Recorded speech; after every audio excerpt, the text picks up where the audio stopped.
Welcome, everyone.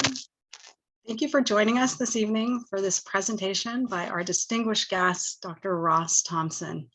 I'm Liliana Langua. I'm a professor at the University of Washington's Department of Psychology and a director of the Center for Child and Family Wellbeing. The mission of CCFW is to promote well-being of children and families through conducting and sharing research that promotes social and emotional well-being, mental health, and healthy relationships for children and the adults in their lives. One way we do this is through public lectures like this evening's. I have a couple of logistic instructions to give. If you have questions anytime during the presentation, please type them in the Q&A box and I'll monitor those and raise them with Dr. Thompson at the end of the presentation.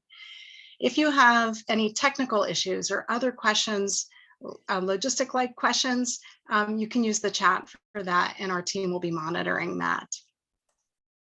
The past 12 months have been incredibly challenging for children and families, and this year has highlighted how much we need compassion and caring and helping more than ever to support each other through these times and the challenges that are still ahead.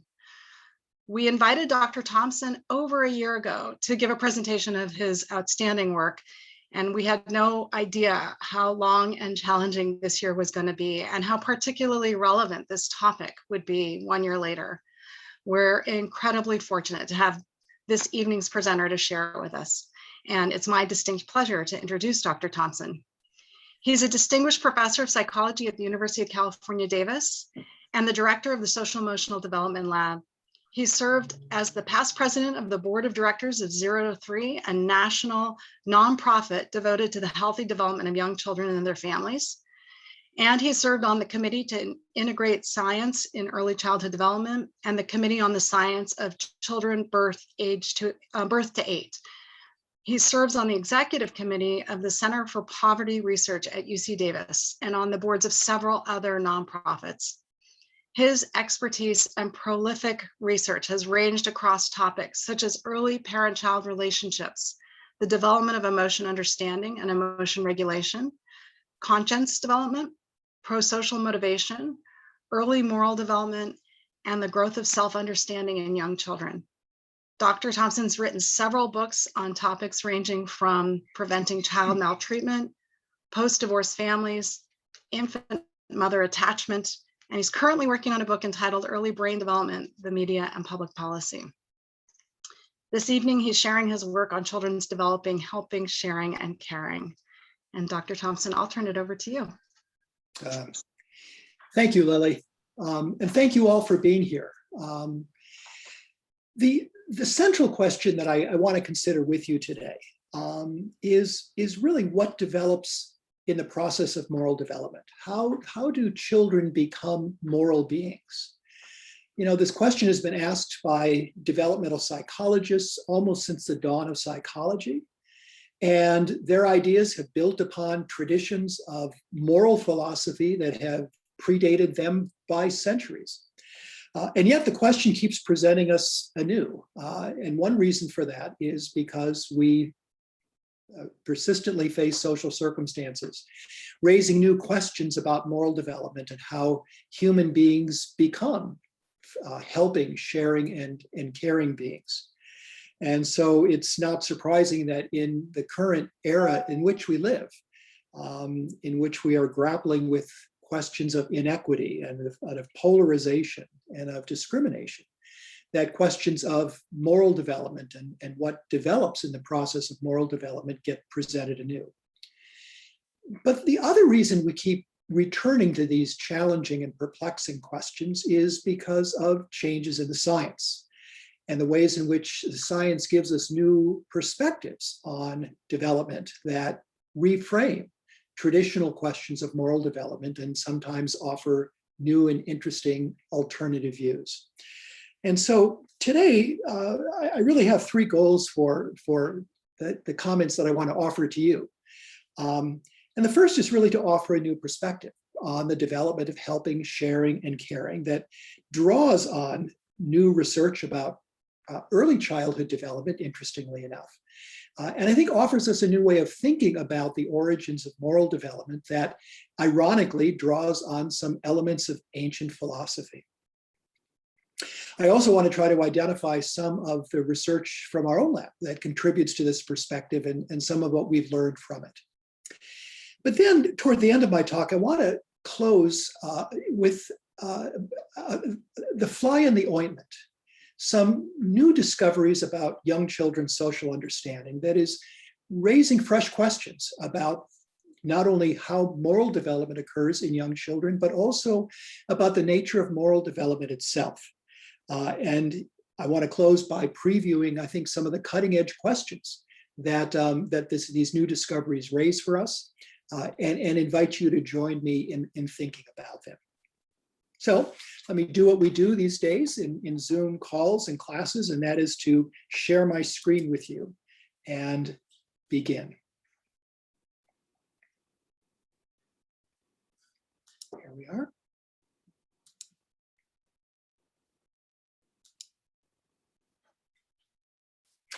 As I mentioned, psychologists have been studying the process of moral development for generations. And in many respects, the answers they've offered to the process of moral development have built upon really antecedent traditions within moral philosophy that have formed their bedrock. So let me describe some of them to you by way of setting up the kind of ideas that I want to share with you this evening. Certainly one of the most enduring views about moral development is that it derives from the variety of ways that moral behavior and values get socialized in children from early in life. Through practices such as rewards and praise for desirable conduct, sanctions on undesirable conduct, guided imitation of models of good behavior and related practices. And especially when these processes of moral socialization are accompanied by rational justifications for desired conduct, they contribute to the child's gradual internalization of standards of conduct that the child eventually becomes motivated to comply with. So viewed in this way, one answer to the question of what develops in moral development is that what develops is the internalization of values and the child's motivation and capability of acting consistently with them. Now, this view has a very long history in psychology. It's probably the most traditional view of moral development we have, but it has equally deep roots in moral philosophy. Probably the best known proponent of this view is Thomas Hobbes, a leading figure of British empiricism, best known for the view that humans are self-interested, but will act consistently with the collective good when it serves their interests. This view is also consistent with utilitarian or consequentialist approaches to morality. And so it's from Hobbes and it's from his modern day psychological inheritors that the view of early moral development is that basically young children will act consistently in ways that avoid sanctions and also yield rewards from others. And that's a very traditional view. Developmental thinking about moral development, however, was revolutionized by the emergence of constructivism and its applications to the development of moral judgment earlier in this century, reflected in the work of both Jean Piaget in his book, The Moral Judgment of the Child, but also, of course, in the classic formulations of Lawrence Kohlberg that continue to have enduring influence. Both of them regarded morality in terms of the growth of moral judgment that became, with increasing age, more independent of external authority, more principled, more autonomous. And so viewed in this way, what develops in moral development is the growth of moral reasoning that increasingly relies on broad and universal principles related to justice, respect for persons, the value of human life, and the like. As I mentioned, both Piaget and Kohlberg were developmental constructivists. But their view was really based in many respects on the philosophical views of Immanuel Kant, who himself was a philosophical constructivist. Kant's categorical imperative, in fact, situates moral conduct in terms of universal laws that could potentially apply to all people. Of course, when we think about morality in early childhood, young children are not particularly good abstract thinkers, which has long caused developmental theorists to view them as premoral or pre-conventional in their moral orientation. Both theories view the morality of young children still guided primarily by external rewards and sanctions. More recently, thinking about morality and moral development has, like the rest of psychology, become more biologically informed, as researchers have considered what might be the evolutionary origins of morality and what influence our species' heritage might have for the earliest origins of moral responding. The data on which these new perspectives have emerged have been extraordinarily diverse, including neuroimaging research, comparative studies of primates, and some very provocative findings from the studies even of very young infants. And some of this work has been nicely integrated with Jonathan Haidt's thinking about moral intuitions. With respect to developmental psychology, therefore, the idea is that we really begin life with a range of predispositions that form the core of a developing moral sense. Viewed in this way, what develops in moral development is the construction of moral values, emotions, and behavior that are founded on a set of predispositions that our human evolutionary heritage has provided us with. Some of you might recognize that this point of view really is consistent with the natural law tradition that dates back to, in philosophy, the thinking of Thomas Aquinas. But I think another philosopher who'd find this developmental perspective congenial is Jean-Jacques Rousseau, whose argument in Emile and other works was to preserve and protect the natural predispositions of young children that are, he viewed as constructive, prosocial, and compassionate. But as I mentioned, something new is emerging in developmental science that is what I want to linger on with you today. Increasingly, and especially in the study of young children, developmental researchers are situating moral development within the broader context of the development of emotion understanding, the growth of self-awareness, and the functioning of close relationships and their influence in the early years that comes from attachment theory. Research inspired by this perspective has sought to take a more holistic regard for the development of a moral sense and positioning it in the context of the development of the personality. And it is in some respects itself a constructivist approach, but in a very different way from earlier views. From this approach, the question of what develops in moral development is a little bit more complex, but many contributors to this view, in one way or another, talk about it within the development of personality or the development of moral character, and the human connections that help to shape personality and moral character.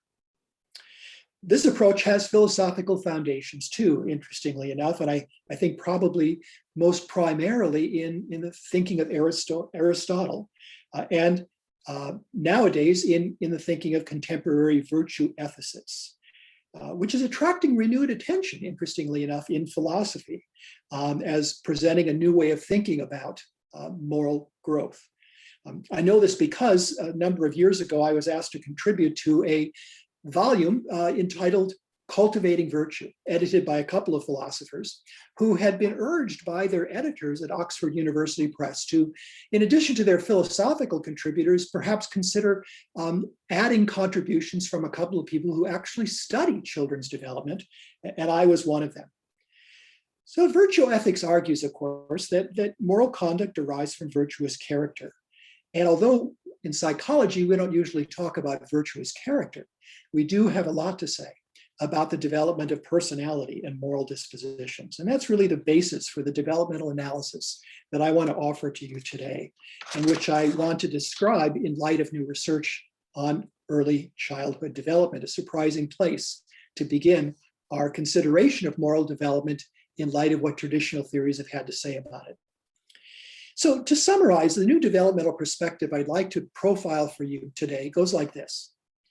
The argument is that early social cognitive understanding, elements of theory of mind and developing psychological awareness provide the basis for a primitive premoral sensibility that underlies social evaluations and motivates prosocial behavior and socially constructive actions, even before they have really become morally motivated. Furthermore, this premoral sensibility develops further in the context of parent-child interaction, particularly the sensitivity and warmth of parental care. Moreover, conversational discourse linking the child's intuitive premoral sensibility to broader values becomes important in subsequent years to the growth of a more genuinely moral motivation. And then finally, the early growth of the moral sense through these influences also contributes to moral identity. So let me expand on this view a little bit by describing some of the research on which it's based, research of some of my friends and colleagues, but also some coming from our own lab. And consider the development of this early premoral awareness. A universal observation about infants during their first year, one that dates back decades, is that over the course of the first year, particularly the second half, infants become more goal-directed and agentic, especially with the advent of self-produced locomotion. Babies will go and persistently go in pursuit of what interests them and what they want to do with them. And Amanda Woodward's work at the University of Chicago suggests that this experience of personal agency also affects how infants perceive other people. That in a sense, having the experience of being an agentic little being, infants begin to also interpret other people's behavior also as agentic, motivated by their goals and intentions. Now, she documents some evidence that you can actually see this before the end of the first year. But I think that some of the more convincing evidence comes from studies in the second year. So let me invite you to imagine an 18-month-old toddler who is sitting with her mother on her mother's lap before a table. And on the other side of the table sits an experimenter from Andy Meltzoff's lab. And as the child watches, the experimenter picks up a string of beads, holds onto the cup in front of her, and proceeds to drop the beads. Only the beads drop in front of the cup. So without saying or acting in any other way, the experimenter picks up the beads again and drops them a second time, only they fall to the right of the cup. And again, without making a comment or showing an emotion, the experimenter picks up the beads yet a third time and drops them a third time, and they fall to the left of the cup. And then wordlessly, the experimenter hands the toddler the cup and the beads.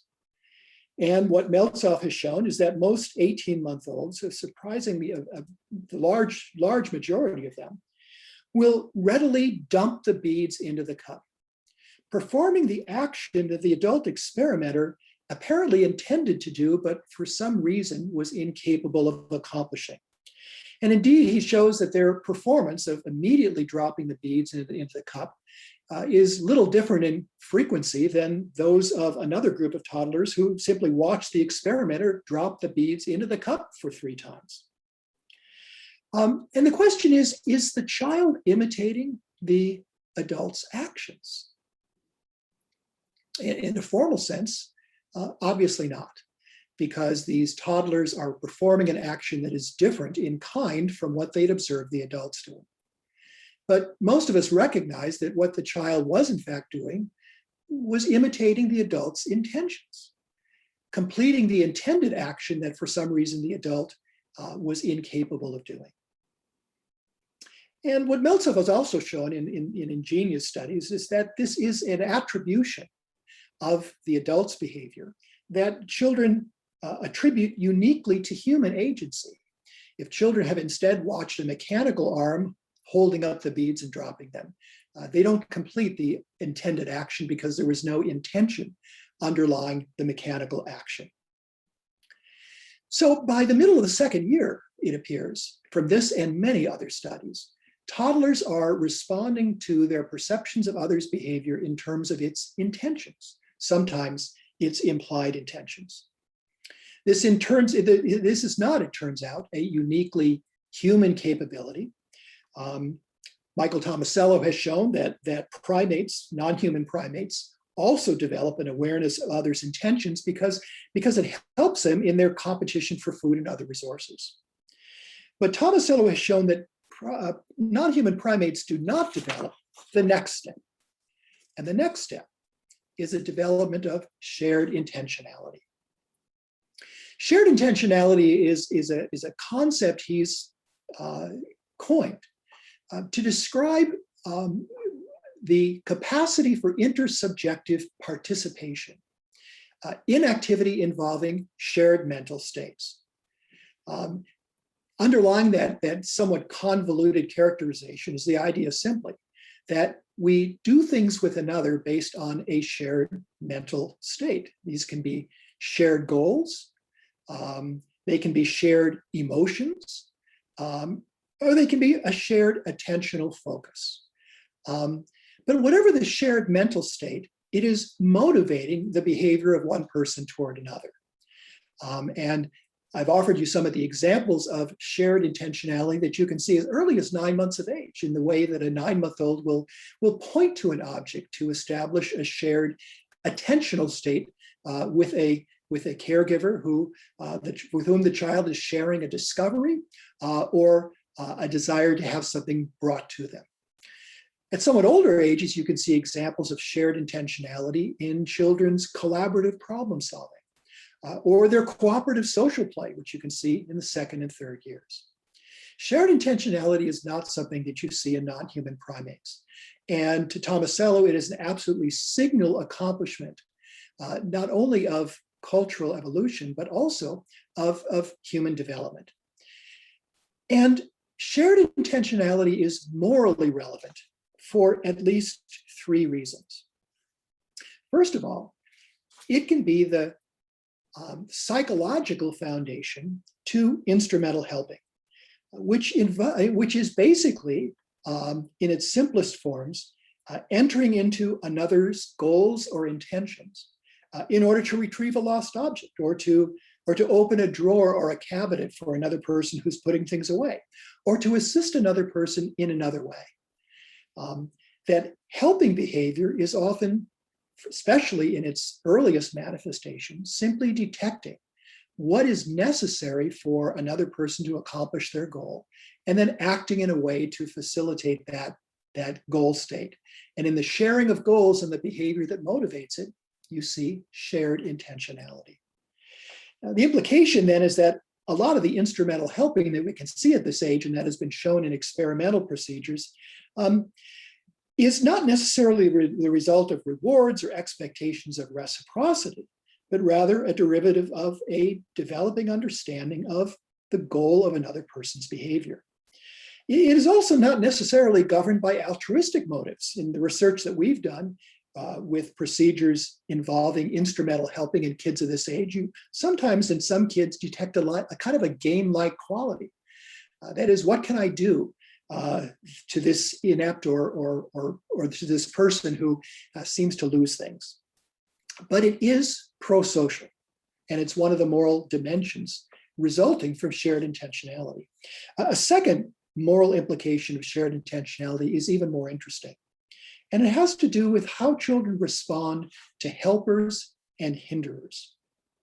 Because if shared intentionality derives from a young child's understanding of the goals of another's behavior, then they might also apply this understanding to their observation of the behavior of third parties towards somebody's goals, such as rewarding somebody who assists another, punishing somebody who hinders another, and even offering assistance to those who have previously been victimized by a hinderer. The idea then is that if young children in their 2nd and 3rd years understand what another person's goals are, then it forms the basis for the judgments they make of a third party who actively assists or undermines the accomplishment of those goals. And a wealth of research has documented in children in their 2nd and 3rd years this kind of ways of responding to those who facilitate others' goals and those who undermine them, in terms of the rewarding, punishing, or assistance to those who have been helped or hindered. And then finally, I would argue that a third moral dimension is shared intentionality. Children's sensitivity to morally relevant intentions. There's a good deal of evidence that by age 3, contrary to some of Piaget's conclusions, young children are sensitive to the intentions underlying another's actions, even if those actions do not take place or do not result in harm. Still, children make judgments based on intention. And it seems as if part of what is happening is they are evaluating the intention in terms of its potential effects upon another's goals.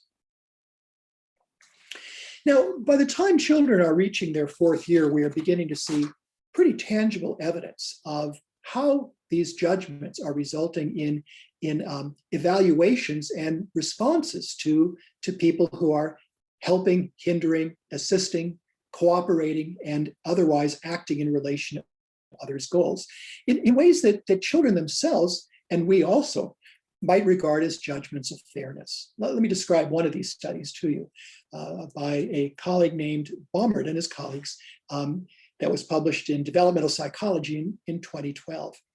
3.5-year-olds in this study were told a story with pictures that you can see of 2 girls who decided to bake cookies together. Yet in the midst of the recipe baking, one of the girls lost interest and went off to play by herself, leaving the rest of the task to the other child to finish up alone. The crucial moment occurs when the children were asked to divide up the yield of the baking. And even though most 3.5-year-olds were initially inclined to try to distribute the cookies equally between the 2 girls, 3/4 of the children eventually indicated that the child who contributed more should receive more of the cookies. In experiment 1 should receive the larger cookie, or in experiment 2 should receive a larger portion of the cookies or more of the cookies.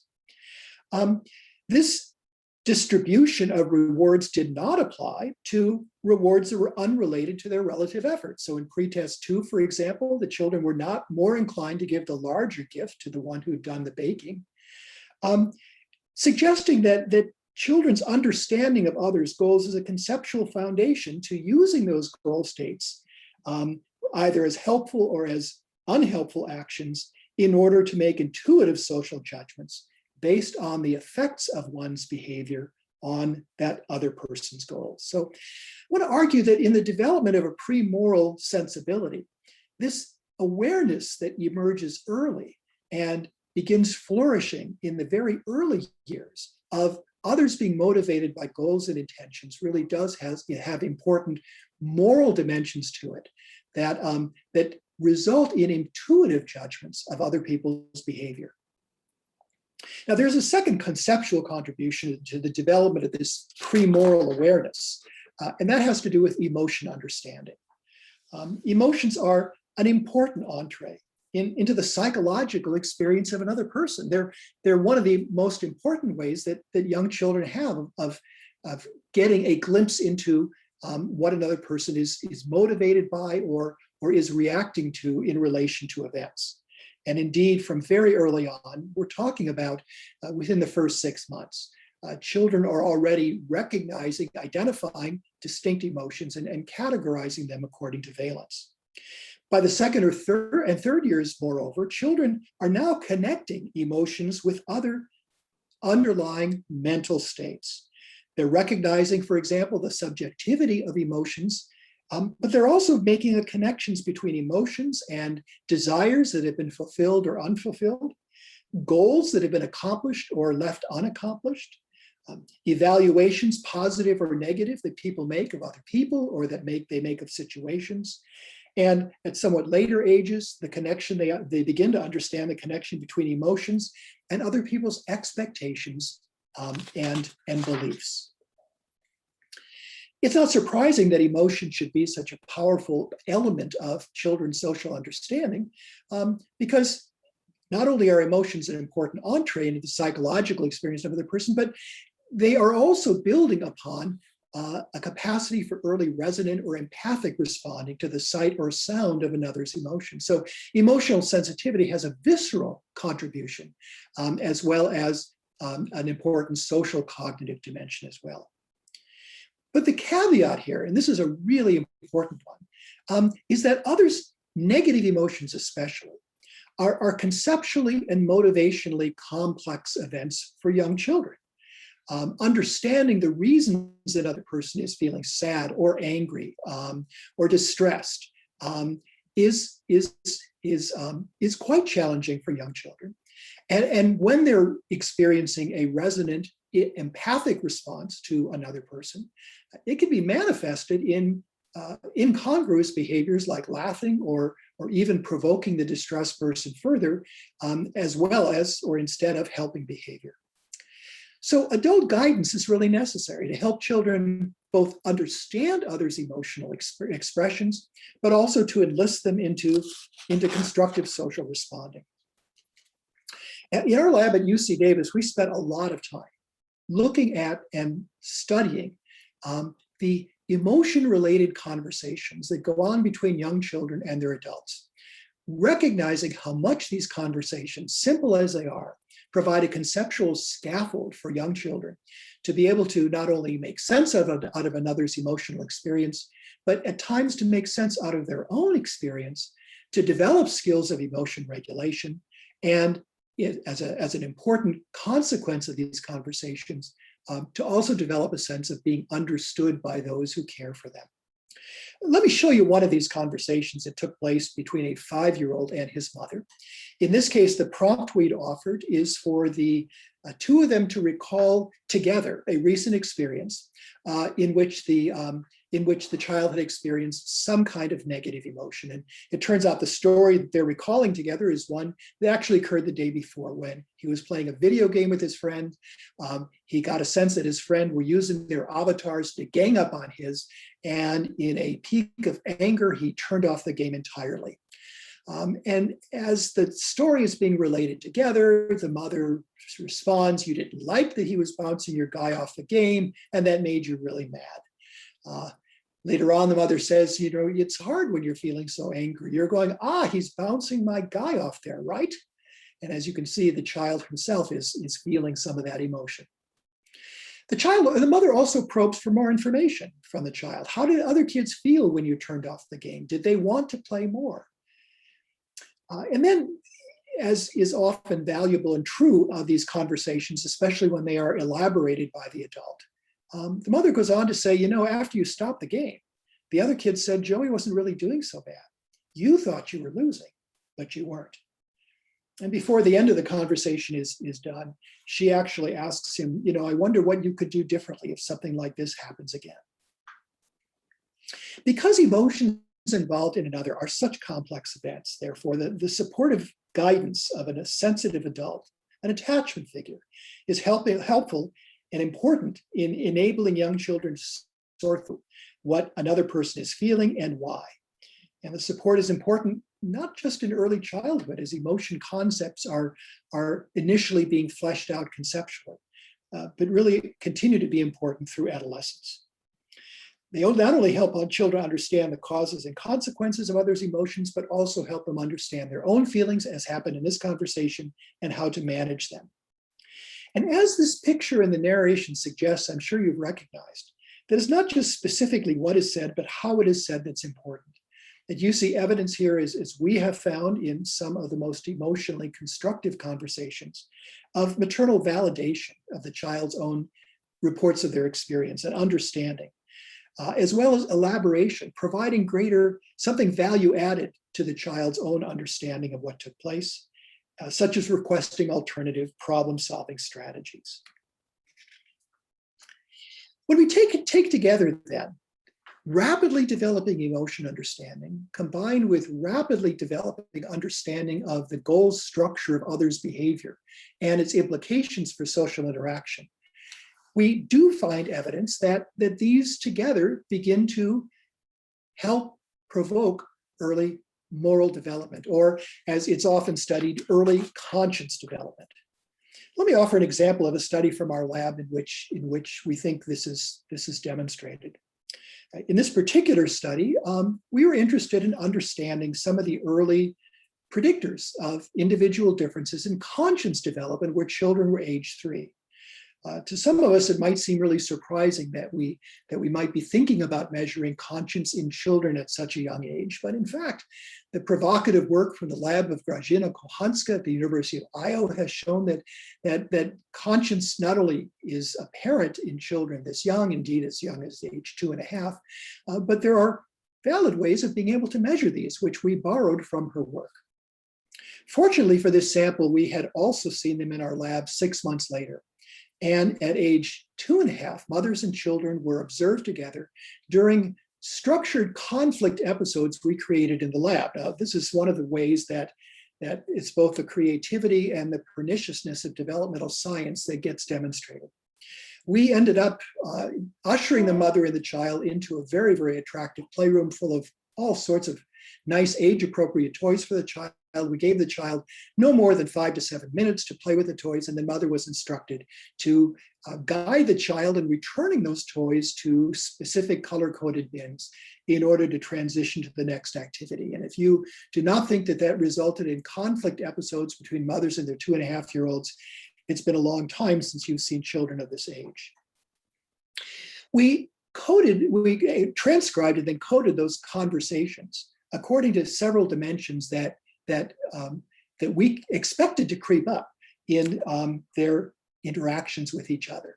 We looked, for example, at the amount of talking about rules, such as when you play with things, you put them away afterwards. We looked at conversation or talking about the consequences of actions, what happens when you do or do not do certain things. We looked at how frequently either party talked about people's emotions. We also coded mother's moral evaluative statements, the frequency with which she referred to behavior as being good, or the child as being a good boy or a good girl. Not unexpectedly, compromising or bargaining took place in these episodes. We coded how frequently that took place as well. And then we had a final dimension that was really a composite of two measures. One was the frequency with which mothers provided justification, explanation, or reasoning for her request. And the other was, it turned out to be correlated with, in a negative sense, with the frequency of the mother's use of threats, teasing, or simple insistence that this is what the child needed to do. So high justification and reasoning, low use of threats, teasing, or insistence. So what do we find? Well, one thing we found was that talking about people's emotions was a significant predictor of conscience development 6 months later. This emotion-based talk seems to have put a human face on issues of right or wrong. And this is not the only study where we have found this to be true. This is replicated also in an independent sample. The other predictor of conscience development was when mothers explained and justified what they required of the child, using reasoning, but also avoiding threats, teasing, or other forms of aggravation. And oftentimes this reasoning was based on the goals that either they had for their time in the lab or that the experimenter had that required the toys to be put away. So references, in a sense, to the goal structure underlying the requested behavior. The other thing that I should point out is that talking about rules or about the consequences of rules, especially the consequences of breaking the rules, was never predictive of later conscience development, either in this study or in other studies that we've done in the lab. In fact, we've never found that talking about rules or the consequences of breaking them has predicted anything much good about children's early moral understanding. We believe this is consistent with other evidence indicating that the young child's premoral awareness, which is manifested in behavior that may or may not be morally motivated, but nevertheless can be prosocial and can be moral in nature, it becomes a genuinely moral orientation through the influence of parent-child conversation. And particularly conversations on the run like these, or conversations such as recalling a recent shared experience, like in the case of talking about the shut-off video game that you saw just a moment ago.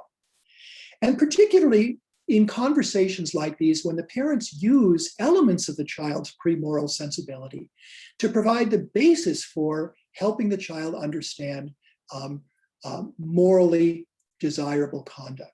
Judy Smetana has shown, for example, that when mothers justify moral rules to their children, morally related requests to their children, they often do so with reference to human need and the human consequences that would arise from not acting in this way.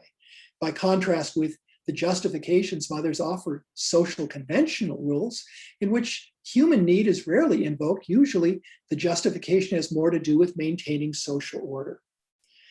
But when parents justify moral rules in terms of the effects on other people's feelings and goals, and do so in a way that also makes reference to the goals and intentions that other people have, it contributes to connecting the child's own intuitive premoral understanding and sensibility into a broader moral orientation. And we think that's how a foundation, not just for a moral development, is set into place, but also a moral development that is humanistic in nature, that respects the feelings, the goals, and the needs of other people. We also think that there are other things that are happening in the context of parent-child conversation besides this.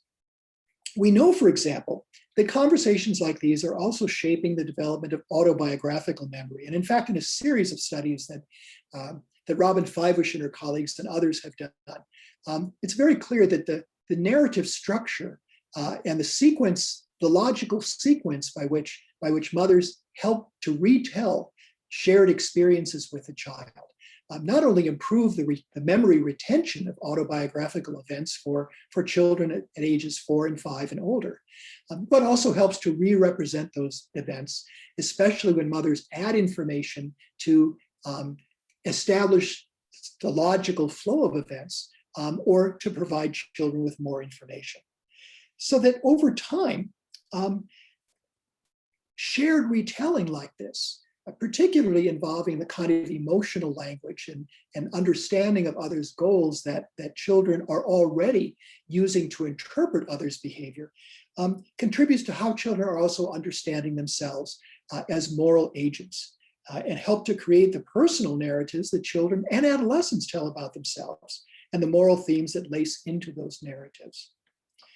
For this reason, they're also likely to be contributors to the development of the moral self in early childhood that Kohanska and we and others have been studying for a number of years now.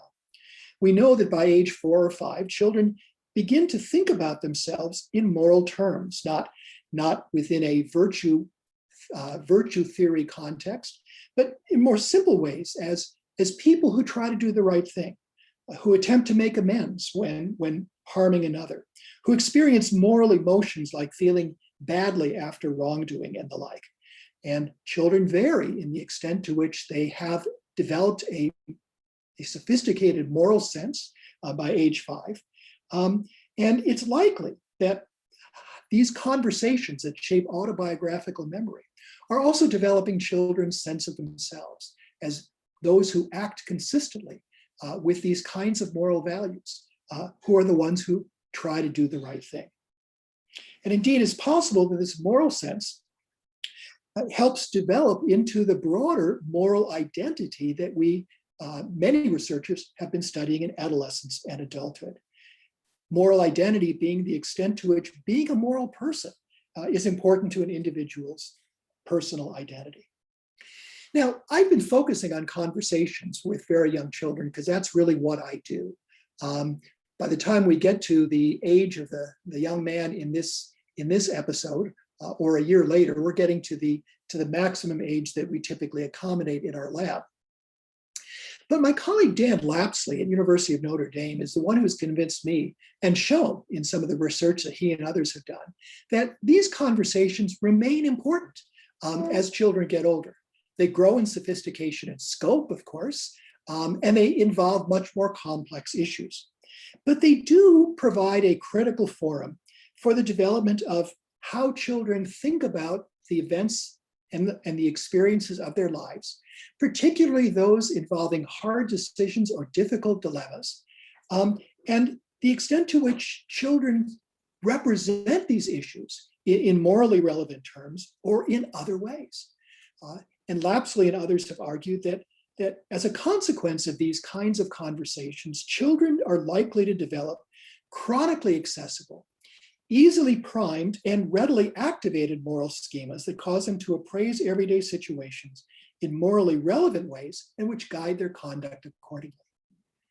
And I think this is where we begin to see, along with other influences, the development of moral character. Not moral character in the same way that it's perceived within Aristotelian virtue ethics, but moral character that is framed in the context of personality and in the context of the nurturing relationships that help to shape children's representations of their experience, building off their own moral intuitions deriving from early social understanding and emotional awareness.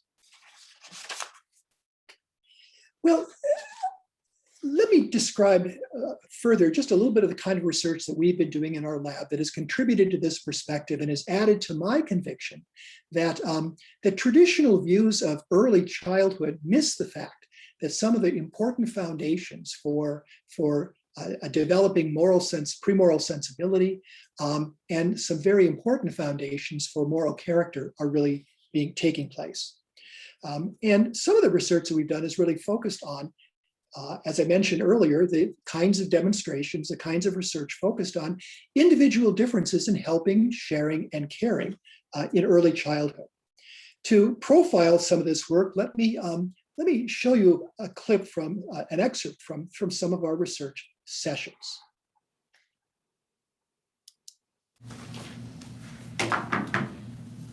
Here's one blanket.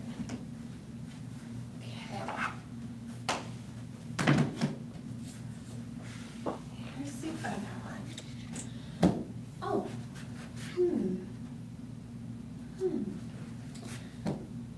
Oh. Oh. Now I can put my blanket in. What's that? I don't know. I just drew a swirly picture. Oh.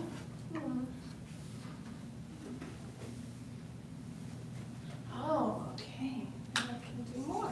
I can finish my picture. Flower. A flower. Yeah, it does look like a flower. You did it. Oh. Oh. Oh. Okay, now I can put it back in. I'll put this one here. And Okay. Okay. Thank you. okay, now I have this. I have this, okay. Now, what I've shown you are some of our episodes involving, as you might guess, helping behavior. Children opening bins, picking things up off the floor, and the like, to assist in the adult's ongoing activity. And you can see, as I had mentioned earlier, that children's responses here are really based on their intuitions about the goals that might be facilitated by helping, or the goals that the experimenter is trying to accomplish that are being impeded by the closed bin or the things dropped on the floor. I need to point out to you, by the way, that consistent with the structure of this research, each of these sessions was paralleled for other children by similar episodes that did not involve the adult indicating their need in relation to a blocked goal. So, for example, in the episode where Emily accidentally knocked her marking pen off the table and then reached for it, there was a parallel condition for another child in which Emily capped the pen and tossed it over the edge of the table and did not reach for it. And we documented, as others have, that children this age are much less likely to retrieve the pen or to open the bin or to do other things when there aren't clear cues about the adult's need in relation to a blocked goal. Toddlers do not have, in other words, an innate need to pick up dropped clothespins and markers from the floor. These sessions were accompanied by other episodes involving sharing behavior, especially when a snack task occurred and the experimenter, or Emily in this case, ran out of snacks very quickly. And the question is, would the child share? And also some caring episodes. We have a Raggedy Ann doll that was rigged in such a way that after the experimenter showed the child her favorite doll, as soon as the child picked it up, was offered to pick it up, the leg fell off and the experimenter felt or expressed great sadness. And the question is, how did children respond in this more compassionate loaded kinds of context? Now, these are very, very simple tasks. I mean, almost embarrassingly so. And yet they present some complex conceptual demands for children, especially the compassion tasks, the caring tasks that really involved an appraisal of both what the adult experimenter was feeling and why. Sharing tasks, by contrast, don't involve that kind of emotional appraisal, but do involve the child's willingness to give up their own crackers or their own resources in favor of sharing. And for a long time, researchers believed that children basically responded randomly to these things. That certainly at this young age, we would not be able to see any reliable individual differences in children's dispositions to act prosocially across the tasks. So that is what we set out to check. Would we see evidence for reliable individual differences in prosocial responding by these children? And here's what we found. We ended up coding their prosocial behavior in each of the 4 tasks. We had 2 helping tasks, one involving an experimenter who was neutral, the other involving an experimenter who looked sad as part of their cues for need.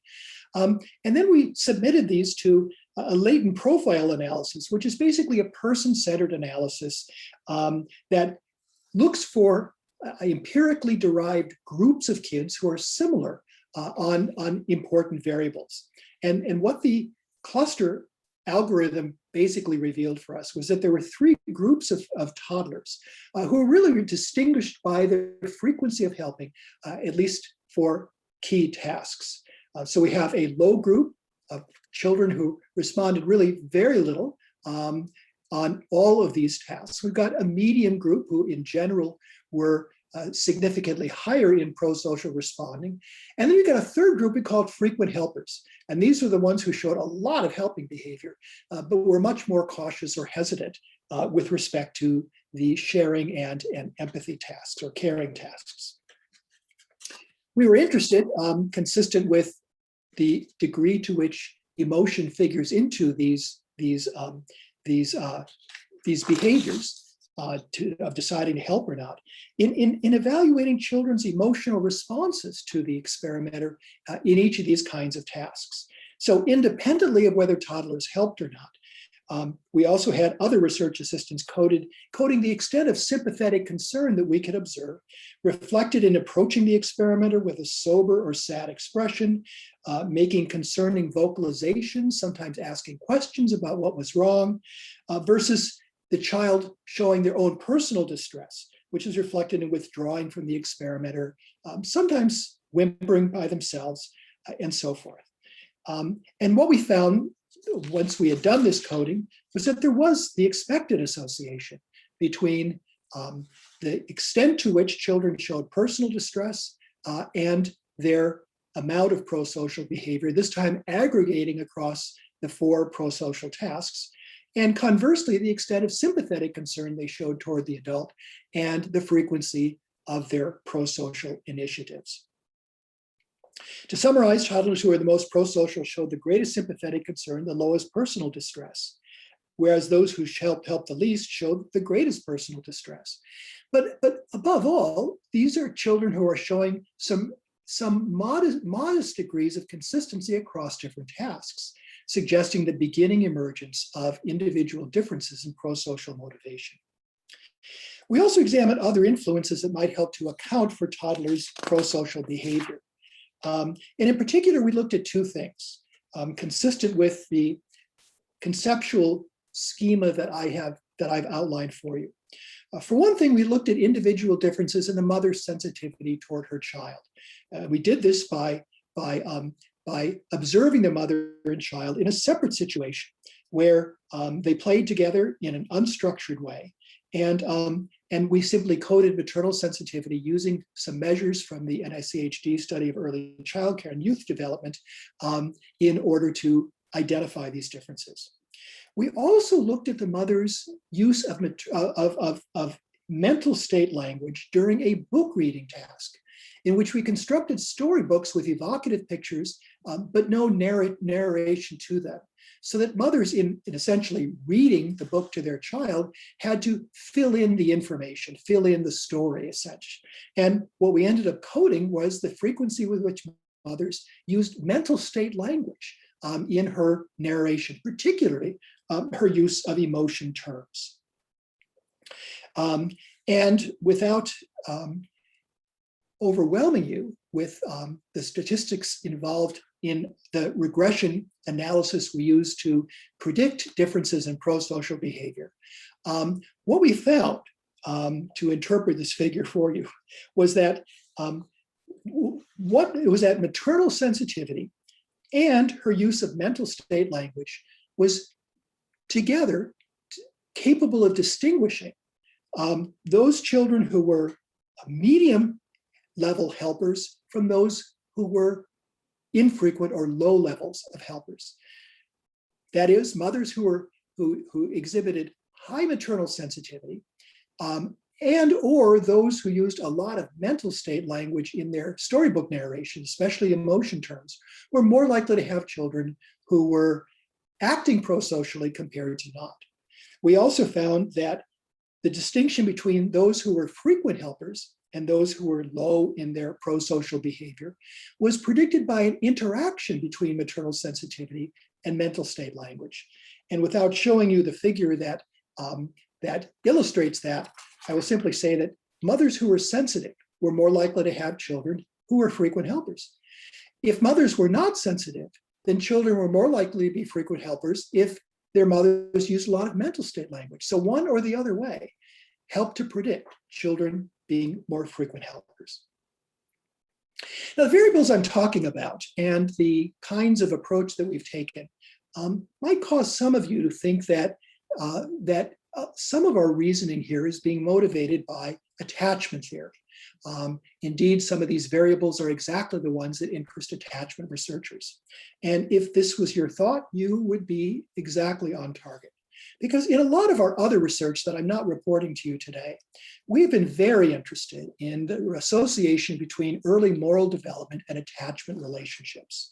And because I don't have time to go into these in any great detail, let me simply summarize for you what the research literature is showing. A lot of it from our own research, but a lot of it also from studies of my colleagues. First of all, there's a significant literature showing that securely attached children show characteristics associated with an emergent moral sense. They show better emotion regulation skills, greater conflict resolution ability. They show greater emotion understanding and empathy toward others. In our studies and others, they show more advanced conscience development. And in more recent studies, there's evidence that they are showing also greater prosocial motivation. So in a lot of the behaviors we expect to see associated with an emergent moral sense, securely attached children tend to be higher. We also know that there are differences in their mothers. Mothers in secure relationships use richer emotion language. They use gentler discipline with their children. And they also show greater conciliation in conflict with their children, such as in the earlier study where mothers showed more justification, less teasing or demanding that the child comply. In some of our research, we found that they are also better at coaching children's emotion regulation. And an interesting set of studies coming from the Iowa lab of Kohanska, findings indicate that secure attachment may also enhance the influence of other parental practices that either contribute to or undermine an emergent moral sense. So for example, gentle discipline in her longitudinal studies at an early age is associated with greater conscience at older ages, but only for children who have secure relationships with their caregivers. By contrast, early paternal use of power assertive discipline is associated with child behavior problems at a later age, but only for children who have insecure attachments.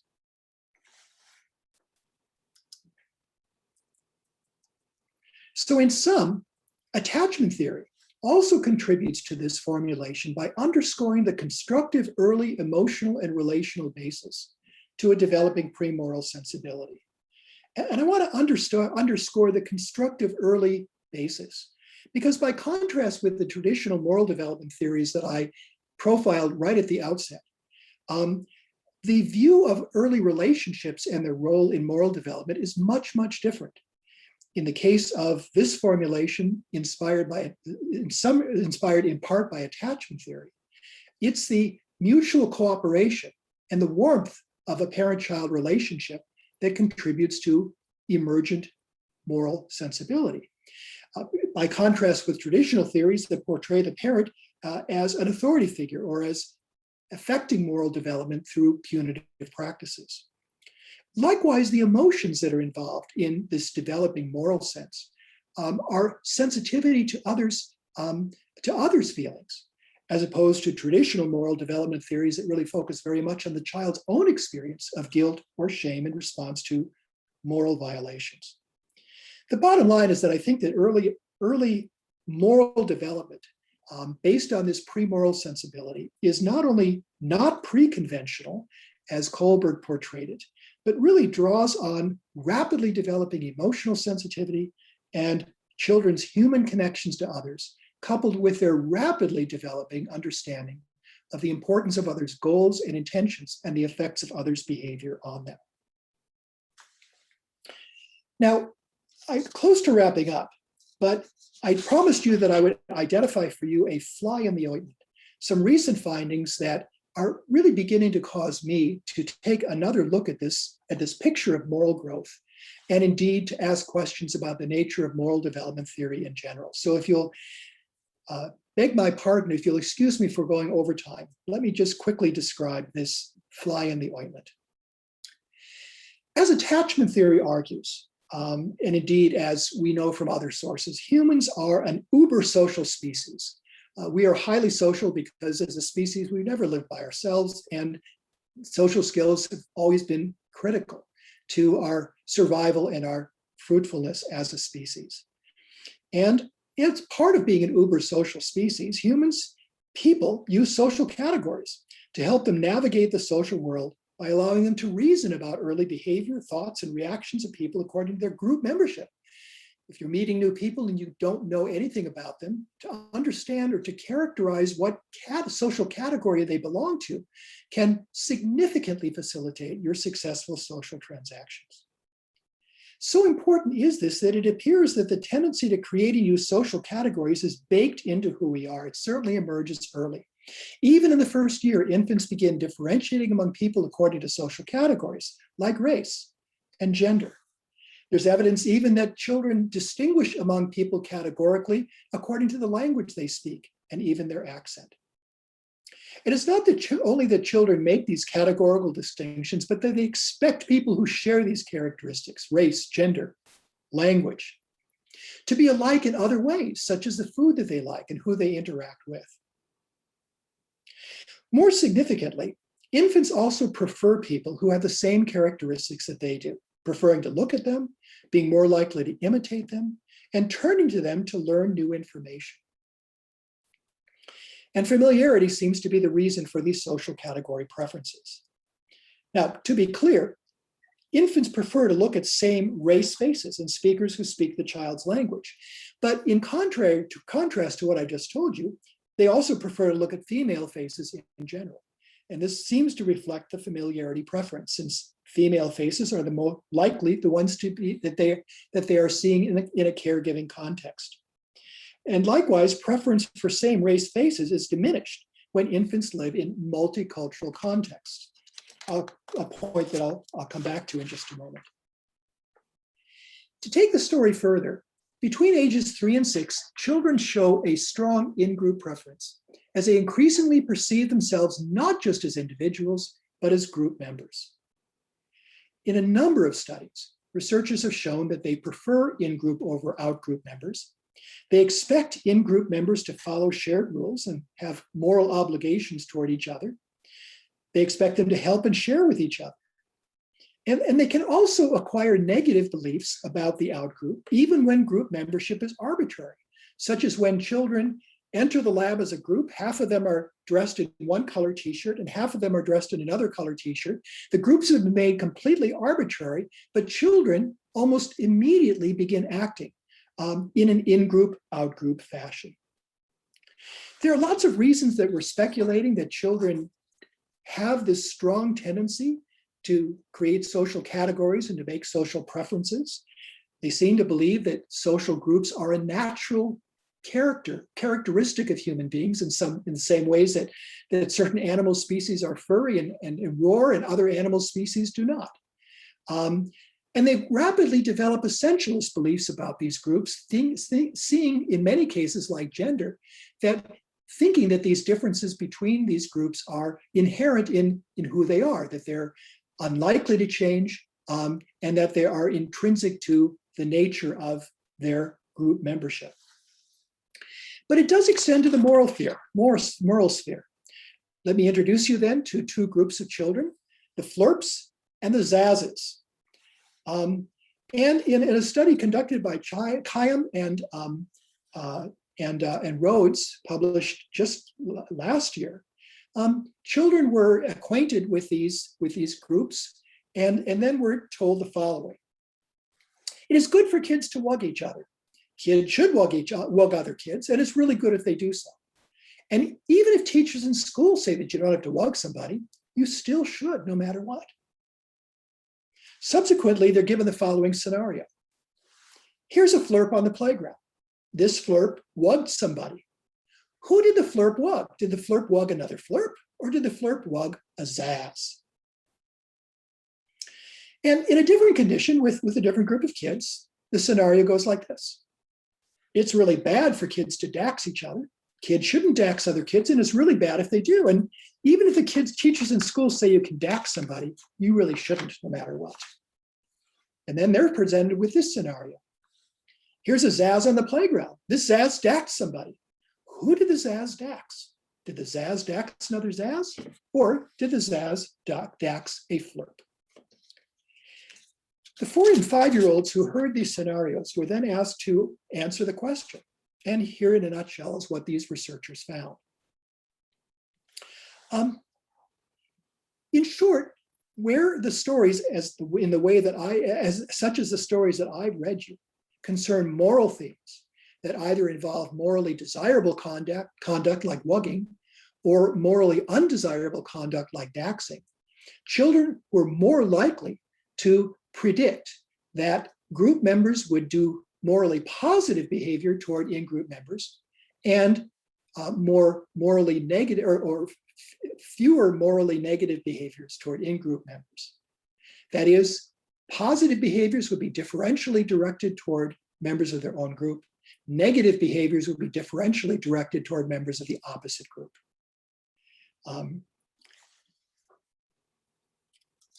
Interestingly enough, when another set of studies were used that predicted that involved non-moral themes, no differences according to in-group and out-group were found. The question, my last slide really raises the question that this research and other studies like it that are emerging in the literature are raising for me. As young children develop a premoral sensibility based on a growing understanding of another's feelings and goals, are they also narrowing the targets of moral sensitivity to others who are part of their group? And more generally, what are the developmental processes by which children extend their moral concern to individuals and groups that are dissimilar to them? As important as all these are, what are also the social experiences that influence this tension between social exclusion and social understanding that seem to be emerging so quickly in early childhood? And I've suggested some of the experiences that may be important to helping to lessen that tension, such as early experience in heterogeneous social conditions. Help in perceiving common ground with those who are different, drawing on a young child's premoral sensibility, helping them understand the way that people who are different from you nevertheless feel similarly, have similar goals, have common desires. And more generally, helping children establish a human connection with other people through assisted role-taking, empathy, and young children's intuitive understanding of fairness. The important point I want to make from all this is that social categorization and even social preferences are not the same thing as discrimination and bigotry and prejudice. But there is concern about the extent to which these may identify the early foundations that could turn into bigotry, prejudice, and discrimination at later ages. Suffice it to say that the development of a humanistic moral orientation toward others does begin much earlier than traditionally assumed in this premoral sensibility. But so also does the process of character development and character education, and how we can use that foundation to help in the tension between social exclusion and shared understanding is, I think, one of the really important questions that developmental scientists are facing in the years to come. Thank you again for being with me this evening. I'm grateful for your attention and your patience as I've gone a little bit longer than I should have. And let me pause at this point and see what kind of questions and comments you have to all this. Thank you, Ross. That was incredible and stimulating so much thought.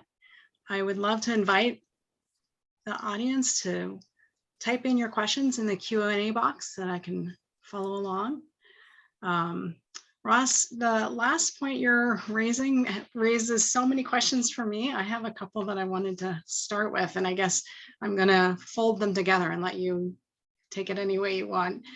One, all this research that you presented and really, just articulately sharing that these early foundations are starting earlier than we thought and can have important implications long term. What's that research tell us? That how much do we know that these early moral behaviors, these early prosocial behaviors are forecasting into adolescence? You hinted at that moral character development into adolescence, but is the research there that's linking those? And then I'll wrap that in with how critical that is at this time as we're grappling with racial justice and social justice issues. Are we too late if we're tackling this in adolescence, and how can we be tackling this in early childhood? Yeah, well, those are great questions, Lily.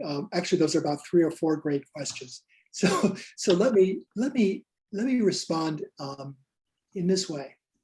First of all, there is some evidence that the early foundations are predicting important behavior, at least as children are moving well into the school age years. I'm thinking primarily, but not exclusively, in terms of Kohanska's work that takes these early constituents of conscience development and finds that they are predicting very important aspects of children's moral conduct late into the primary years.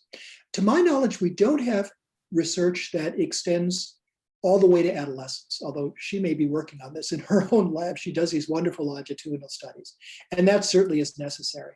As one example of that, this work on the moral self that she and people in our lab have worked on may well be a developmental precursor to moral identity as it's observed in adolescence, but nobody has done the longitudinal studies yet. So that, again, constitutes a really important research agenda. Unfortunately, in our field, we tend to specialize in different developmental periods. So those cross-age connections are still needing to be forged. With respect to how to think about this in relation to an early foundation, if I were to try to describe what I think is most helpful early on, it is really helping children to establish what I call in this slide a human connection to other people. That is, an emotional connection that makes others experience their feelings, their needs, their desires, personally relevant. We might call this compassion, but compassion is not a great word to use. It's a more sophisticated word to use when you're thinking about young children than is appropriate.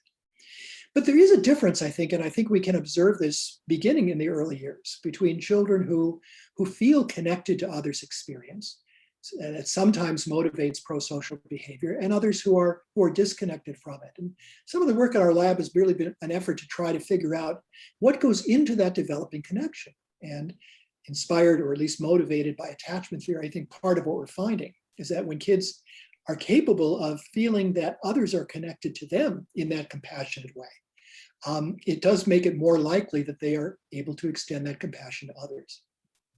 Having said that, I never believe that that early influences are all that are important. And I think, in fact, that although developing a good foundation and starting the developmental trajectory of moral growth along a good trajectory early on is important, we know enough about the plasticity of developmental lines to recognize that it's never too late. And it's never too late to be helpful. And this is especially true when we recognize how much children's social experiences change and evolve as they're moving from early childhood to middle childhood to adolescence. They are facing new challenges in middle childhood that are hard to anticipate in the foundations for moral sensibility that emerge in early childhood. So it's got to be a constantly recreating process. And this is where parents who are connected to their children and know them well and are continuing to be engaged in those morally relevant conversations are often in the best position to help children tackle the new set of challenges that they face with each stage of development. Thanks, that's great. And as you're speaking, Bryce is asking in relation to this and thinking about how therapy and good adult relationships are places to explore secure attachments and can model the conversations with the parent, noticing our feelings, helping us name them, and exploring options for different behavior. What are your thoughts about that? Yes, yes, that's true. You know, we're often, as adults, perhaps acutely aware of the legacy that early experiences, early relationships have upon us. And certainly, again, some of that comes from attachment work, but some of that comes from all sorts of lines of psychological research and theory. You know, we never start development at any stage of life afresh. We're always carrying with us the legacy of the past, but we also sometimes therefore underestimate the extent to which that past can be reconfigured. And the kinds of experiences she describes are deeply relevant to that. Yeah, thanks. Another thing you were saying earlier, how important it is to connect for the child the feelings of another person, to show how similar their feelings would be in that situation. Yes. And I wondered how much our conversations about race or social justice come in, or at what age those come in. When does the socialization of prosocial or moral self start including broader social picture, the broader social consequences or impacts or harm on people that are beyond the emotion impact on a person? Well, I think if I can reframe your question, Lily, Sure. I think the question might not be so much at what age is it appropriate to cast a wider net, if you will, but in what ways can one help children at any age cast a wider net in an age-appropriate way? So, for example, children who are living in families in which they regularly have encounters with a heterogeneous social network, in part because of their parents' own contacts. The research shows are more likely to develop more nuanced social categories. And in a lot of the research that Andy Meltzoff has been producing recently, it's very clear that it can be very subtle elements of parents' conduct in the presence of, for example, individuals who are different in their race or ethnicity that can cause children to pick up, I'll use the term implicit biases, that at a surprisingly early age, children seem to be exhibiting. By contrast, parents who interact in a positive and in a sociable way with individuals who are different, help children to not make social categories, but less likely to adopt negative attitudes toward those who are different from them. And I need to underscore something that is really kind of charming from the research literature. Where children's social preferences are concerned, the evidence is quite clear that children do prefer those who are familiar to them. And in most cases, those are also people who are like them. But it does not mean that children necessarily develop negative attitudes toward those who are different. It is rather the juxtaposition of positive attitudes toward those who are like you and what is oftentimes simple indifference toward those who are not like you. Now, Children, again, in the preschool years are more likely to see themselves as being responsible for assisting, for cooperating with those who are like them. But that doesn't mean that you act meanly toward those who are not like you. It means that you simply have less of an obligation to provide assistance, to cooperate with them. And therefore it's in that funny space where children have not yet developed sort of negative biases, but they are in-group oriented, that I think parents and other teachers and other care providers can work to be very intentional in giving children constructive social experiences which are different, or with people who are different from them, and then articulate using language to draw attention to the common ground that exists between them and those who are different, where children may be more initially attuned to the differences based on their own existing forms of social categorization. Is that helpful? That's great. Thank you. That's really helpful. We have a question from Yafa. Early attuned relationships and emotional vocabulary or literacy seems so important, as you stressed at the beginning. I wonder what kind of coaching and support do you recommend for parents?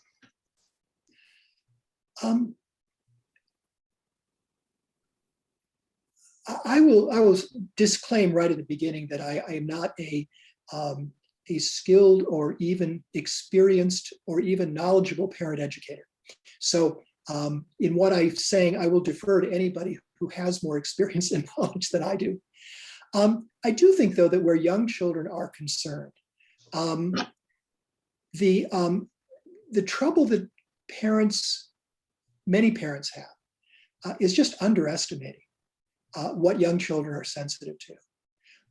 We actually found that to be true at 0 to 3 when we did a national parent survey, parents of children under age 3, and found that quite consistently parents underestimated how sensitive their kids are to the emotions of other people when their responses are compared with what the research tells us.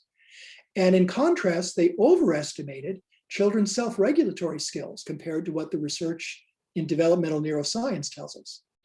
So that sometimes it can be inappropriate expectations about, in this case, children's sensitivity to others' feelings, their awareness of the intrusion of some people on others' goals and intentions, and of the degree to which children are capable of developing a human connection to others.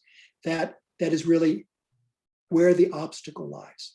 So if I were thinking, but this might be exactly what you'd expect from me, if I were thinking about how I could provide support to parents to provide those kinds of emotionally nurturant, attuned experiences, it would be to really educate them about what their children really are like and what they're capable of.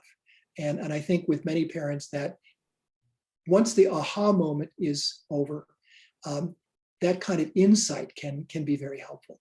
And of course, coaching specific skills about how you talk to children, about their feelings and how you change how you do so as they're getting older. That can also be really important. Yeah, I'm thinking about, how many people were raised without these interactions with their parents, without the emotion coaching and the reasoning and justification behind, the behavior. So this can be new for a lot of people and needs a lot of support, I think. Can I add one more small thing, Lily? I also think that it's wise for us to think about this happening in multiple contexts, because as you point out, not all parents have their own foundation of personal experience to draw upon.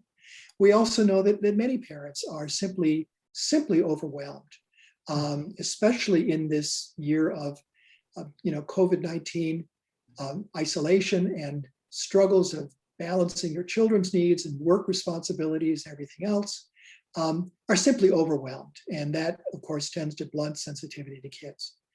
But if, on the other hand, children are also going to early care and education programs with teachers who have this knowledge, which not all do, and have these skills for these emotionally nurturing conversations, can help children perceive common ground with a diverse group of peers in the classroom.